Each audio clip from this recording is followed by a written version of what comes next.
I welcome you to the Sunday service at the Unitarian Universalist Society of Schenectady. I am Reverend Lynn Gardner, and they and she pronouns fit when referring to me. I serve alongside Reverend Wendy Bartel, and Wendy or Reverend Wendy fit better than pronouns. We are so glad that you have chosen to be here on this crisp fall morning on this Indigenous Peoples Weekend. We gather on the lands originally occupied by the Kanyankehaka, also known as the Mohawk people of the Haudenosaunee Confederacy. The Mohawk River is not far from where we gather in this humble hall and in our Zoom sanctuary. This place, this land, this Mother Earth, how can we ever be grateful enough? If you are visiting today for the first time, whether on Zoom or in person, we offer you an especially warm welcome. We are so glad that you are here.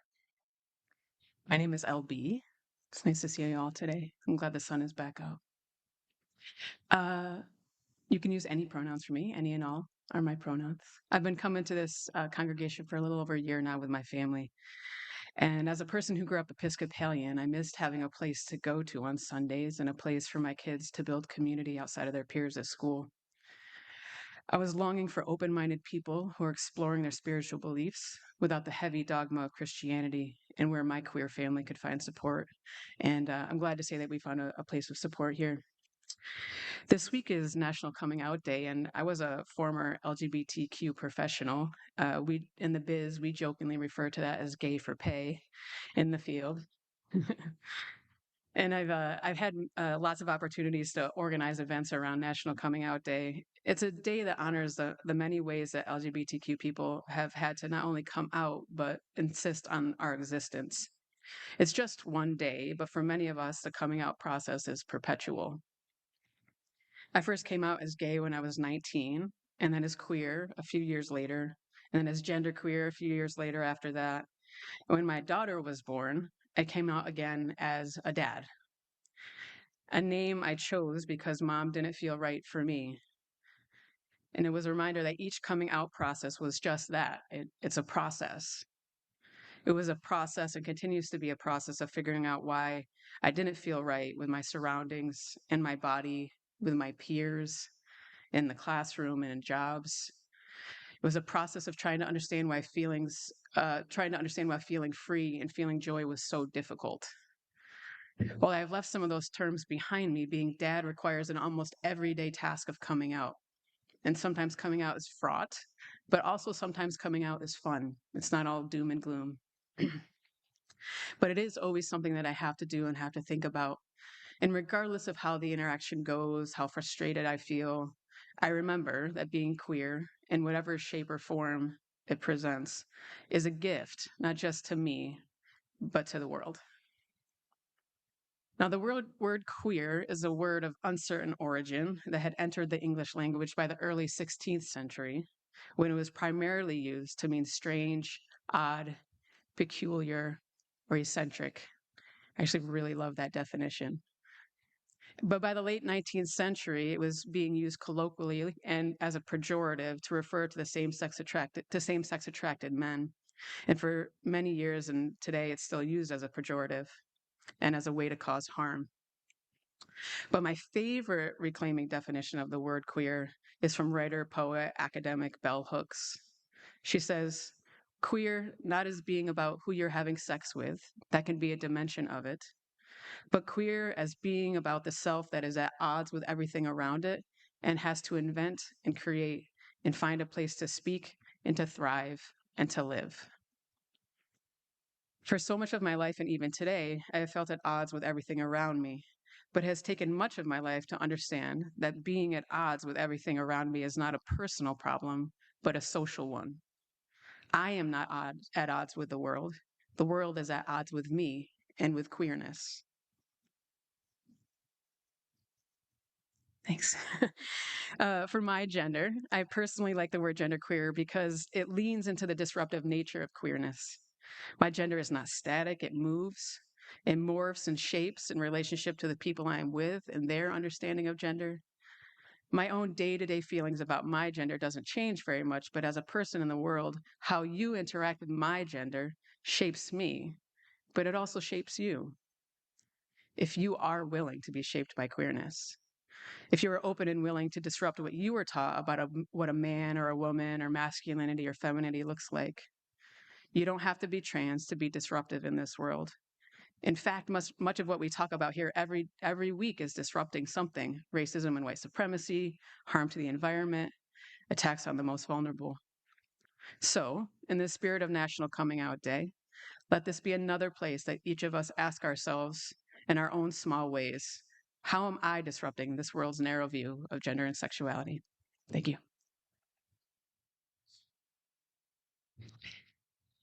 We have a friend who lives in Oregon who's a writer and a ceramic artist. Lori makes all kinds of beautiful, creative sculptures inspired by trees, animals, shells, vegetables, and her own imagination. She also makes welcome signs to hang up outside.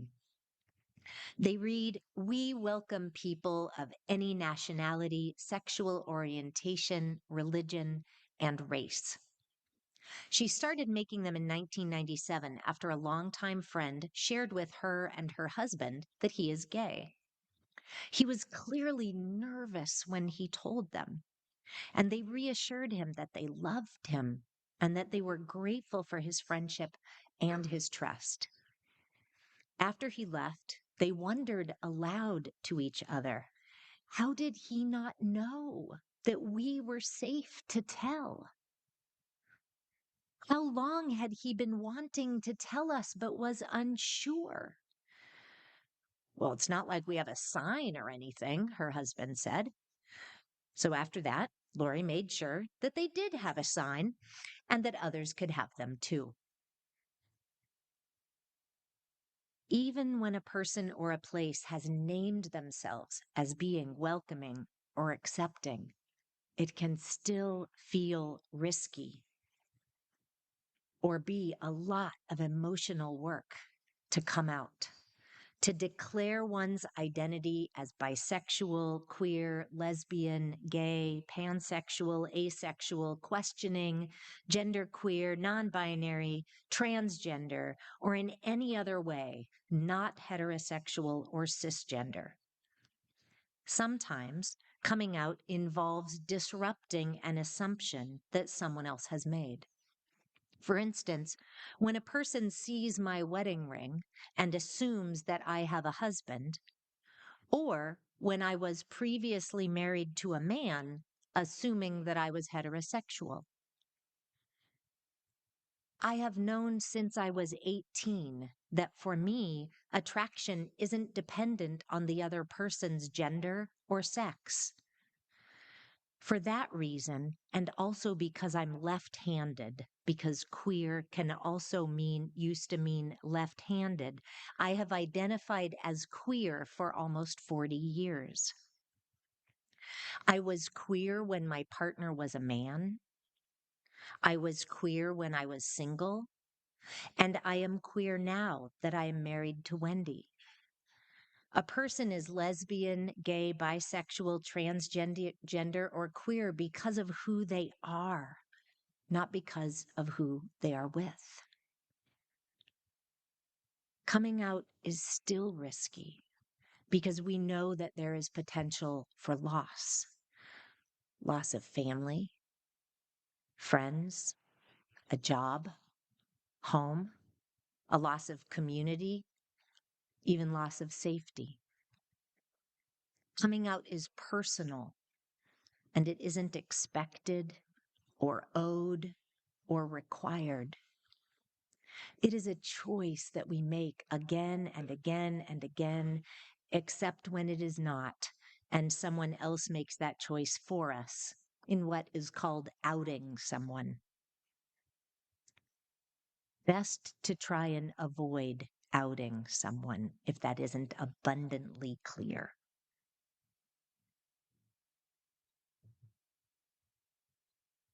Growing up, I often felt different, but I wasn't quite sure how. I loved playing sports, anything, basketball, street hockey, football, whatever. I also loved playing music and learning how to play new instruments. When I was around 8, I asked for a new Huffy bicycle,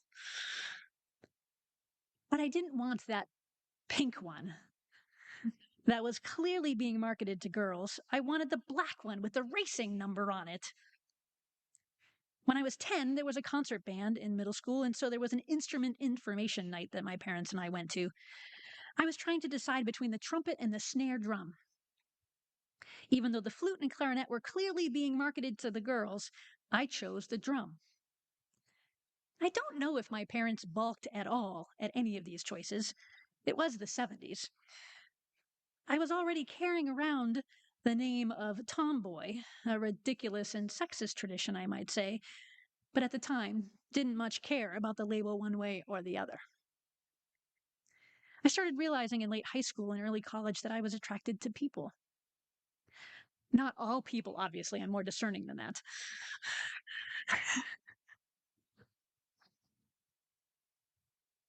I was likely to be attracted to someone creative and kind, who had a subtle quality of vulnerability and authenticity. A few of us started having some conversations, cautious, because it was dangerous. There were painfully few public examples of gay folks,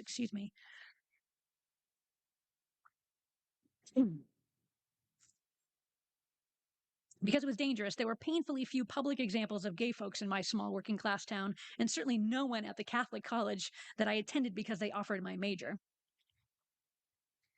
Little did I know just how many of us were there.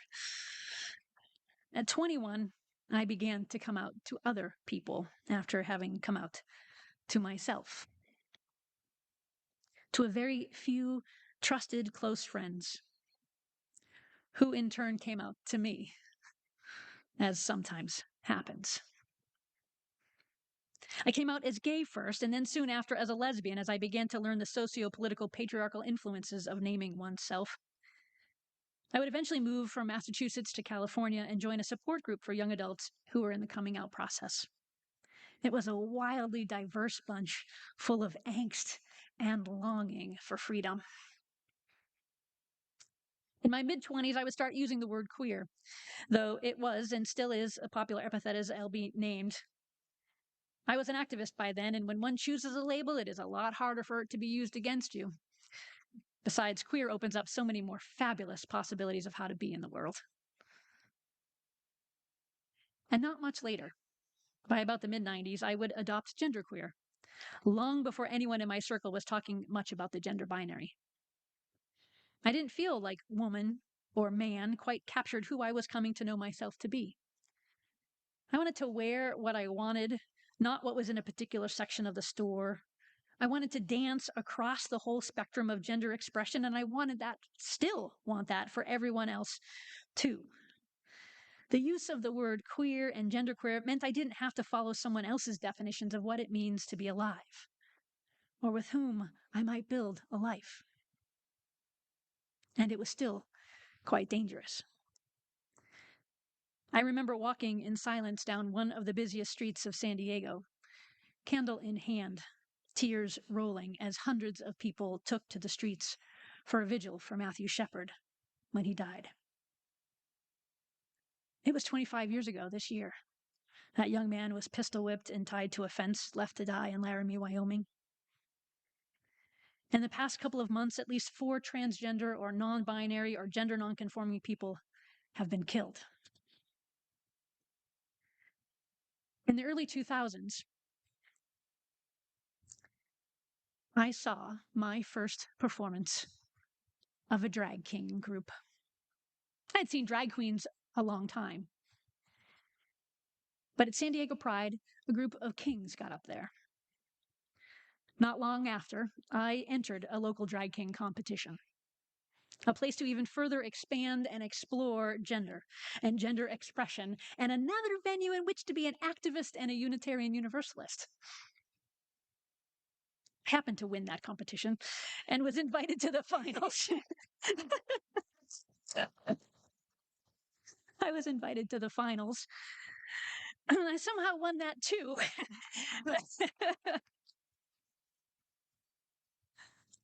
And was invited to join the boys with a Z. Drag names and pronouns became very easily switched with birth names and assigned pronouns as we performed and hosted a nearly weekly contest and a special once-a-month lengthy show. And when I went to seminary, I learned to use queer as a verb, as in to queer something. Like a mild queering gender might look like fingernail polish and a mustache. And in my queer theologies class, we queered God. What if God is a drag queen? What if the divine is a disabled, multiracial, gender fluid entity? If we are made in God's image, then isn't that possible? Yes. Yes. Unitarian Universalism queered the notions of the Christian Trinity of God. Because Unitarians claimed that God is one. Universalism queered the idea of the judgment of God that Calvinism was teaching, the claim that we are all worthy of God's love, every single one of us. Unitarian Universalism, at its best, queers things. And it can be dangerous to wonder these things even still, even now. Even as a religious professional who has come to know that she, he, they pronouns really just don't fit, and that every time someone uses one, it erases part of me. I carry all of the parts of me that have identified with she, with he, with God, with not God, with all the questioning and angst and threats of living authentically in a world that still wants me and people like me to think we are an abomination.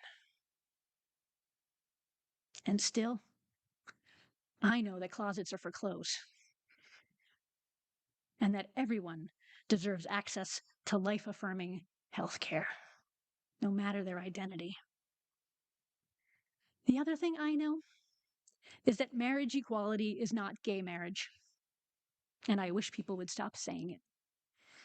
Marriage is marriage. And it's a lot of work.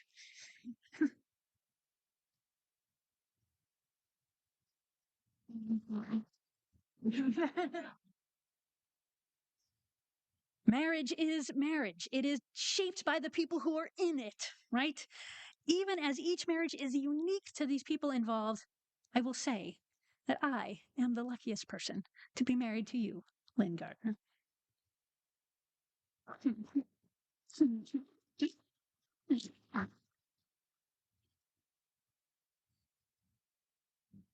That was really sweet.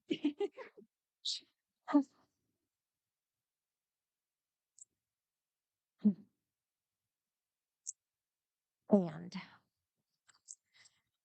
laws are being passed that make it legal to discriminate against people who are transgender, limiting basic health care, education, legal recognition, and the right to publicly exist.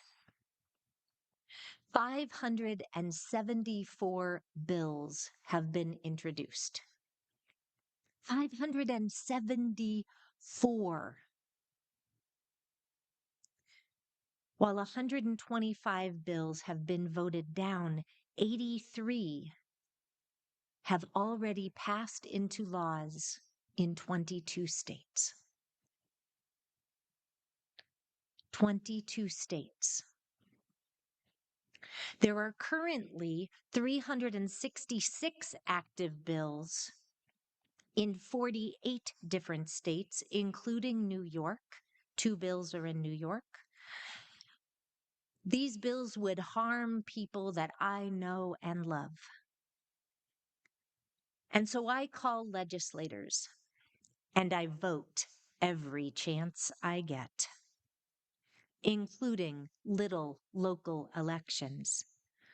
I've contributed to support travel costs for folks who live in states where healthcare is no longer available to them. There are lots of different ways that love can heal. How might healing love move through you? How might any tender, aching, angry, hurting parts of you be healed by love?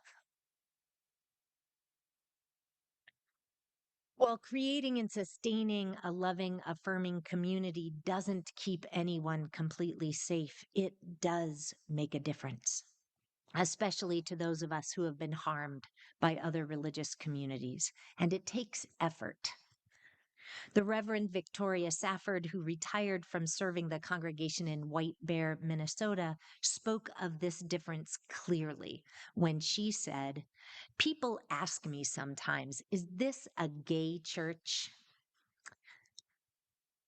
She says, "It is a privilege to answer. Ours is absolutely, gladly, hopefully, and humbly, gaily a gay church, a gay tradition where everyone, including heterosexual members and friends, is welcome, where everyone is needed, where everyone's experience is cherished as a sacred text, because no one's experience of living or loving can be comprehensive, because each of us holds clues that others need about how to live with dignity and joy as a human person, and none of us knows enough about that yet to be considered whole."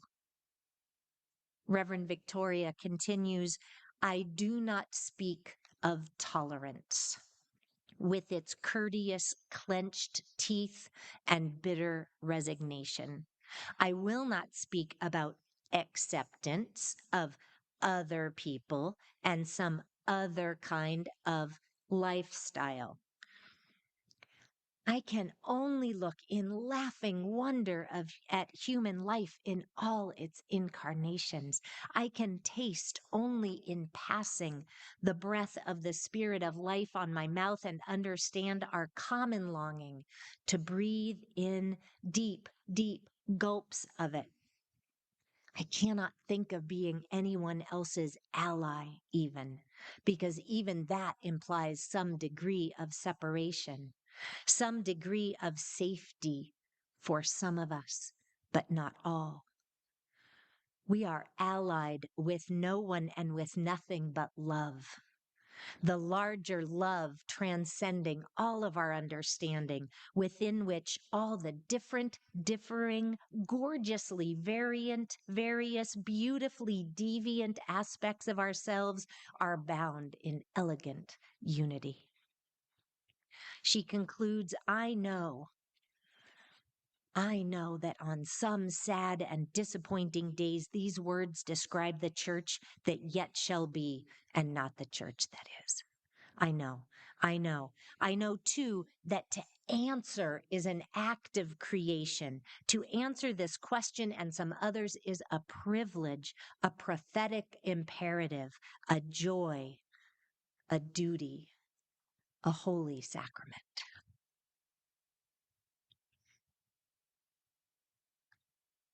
So we wonder, is this a gay society? A queer church? A trans congregation? How would you respond? In the 1980s and 90s, when the word welcoming became a code word for lesbian, gay, and bisexual people, the Unitarian Universalist Association launched a welcoming congregation program to acknowledge congregations that had a commitment to being welcoming and to help us all learn how to undo homophobia and later transphobia in our hearts, our minds, our congregations, and our communities. UU Schenectady was one of the first congregations recognized and received the title of welcoming congregation. But soon after, a curriculum was created to help congregations do the work of welcoming at a deeper, more meaningful level. In 1991, Reverend Charles Slapp had been serving this congregation for 6 years. He had presided at celebrations of life, at child dedications, at weddings. He'd led worship and attended countless meetings. Really, countless meetings. And on a fall day, he stood in this sanctuary and came out to those gathered as a gay man and as having tested positive for HIV. It seems that he had come out to leaders several years before, and they had discouraged him from coming out to the congregation as a whole. Sometimes fear keeps us from our best selves. Thankfully, the congregation, which included some of you, supported him after he came out and accompanied him until his death the following year in 1992. In his final sermon entitled Beyond Acceptance on March 8th, 1992, Charles Slapp said, "There are so many hassles for those of us who share the human condition. Let us not add to them through prejudice. As we're all different, let us appreciate our differences. And as we are all human, let us support each other in our humanity." He concluded, "James Baldwin, a Black and a gay person, sums up my thoughts on this issue. The sea rises, the light falls, lovers cling to each other, and children cling to us. The moment we cease to hold each other, the moment we break faith with one another, the sea engulfs us and the light goes out."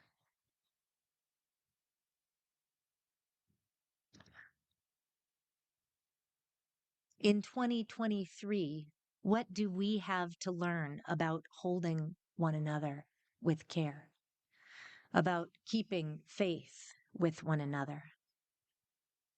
There is a new curriculum that congregations can use to update their commitments as a welcoming congregation. I wonder what we might learn together if we were to embark on this learning. We know that many of you have lived experiences of how welcoming congregations matter and change or save lives. We have heard you share about what it meant to find this congregation for yourself, or for you and your beloved, or what it meant for you and your family when your child came out and all of you had a community that supported and celebrated with you. We have met with some of you as tender questions arose about gender or sexuality, and are so grateful that you were able to turn to your faith community rather than feeling isolated or, worse yet, ashamed. As LB mentioned earlier, coming out is a process, and it can happen in small ways almost every day. Each time that I come out, I feel the strength of so many with me, queer ancestors and kin, and the love and support of people who accept and celebrate who I am. Thank you. Who we are. For that, I am so deeply grateful.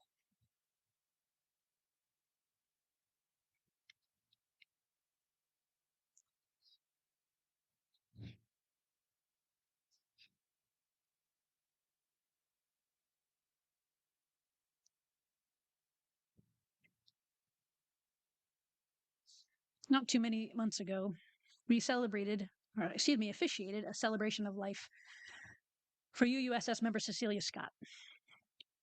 Afterwards, a former member of the congregation, who we had not met, shared with us that she and Cecilia had been the ones to put the rainbow flag in the window over the vestibule.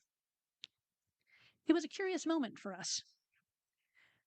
one that harkened back to the Black Lives Matter banner that was originally put up by individuals acting on their own rather than as a larger conversation and commitment. The means matter in the search for just ends. Both Gandhi and King taught us that. So when the last Black Lives Matter banner tore in a storm, we asked some questions of folks in the congregation about whether to put a new one up. What does it mean to go to a church that has that message on the wall?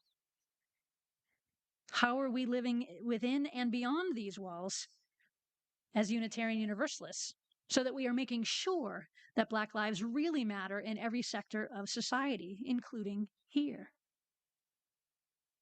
What do we need to learn, and how do we need to be different to be anti-racist and anti-oppressive, especially those of us with majority identities? We had some really good conversations, and we determined that, yes, indeed, we wanted to rehang a banner. And we had a beautiful celebration on a chilly December morning, dedicating ourselves to that work. The rainbow flag that hangs over the front doors now has the 6 colors that have become recognized as the Pride flag. But in 2017, the Philadelphia Office of LGBT Affairs expanded the design to recognize the diversity of gender and the intersections of race, gender, and sexuality. It feels time maybe to do an update to the Progress Pride flag. But hanging a new flag also begs the question of whether this is really a place who welcomes, not just tolerates or accepts people who live beyond the binary, of folks who are not heterosexual. In what ways do we need to update besides making our bathrooms liberated from binary thinking? Which was a good step that some of you had a hard time with. Change sometimes means we have a hard time with things. And over time, we learn. All of us. And it's complicated. In The Atlantic, in June of 2021, Alex V. Green explored some of the complexity of having a flag as a symbol for a community. Alex wrote, "Flags are political symbols borrowed from the vocabulary of nationalism, with similar overtones of citizenship, belonging, borders. They represent what the historian Benedict Anderson called imagined communities.